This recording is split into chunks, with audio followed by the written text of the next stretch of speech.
sa ating billing summary, no? Sa order summary natin. So in-order natin siya through Amazon.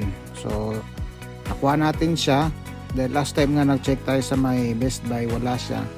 So dito lang natin siya nakuha sa my online.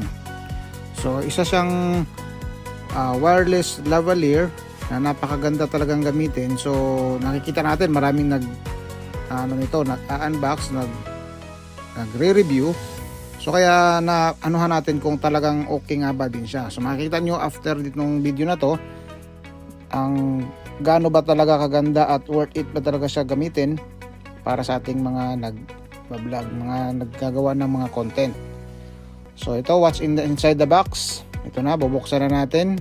So watch out nyo at kung ano ba yung mga included na dito. At meron pa rin tayong mga bibilhin na hindi siya included dito. So check nyo yun kung ano yun para dito sa video na to makuha nyo rin siya ng idea.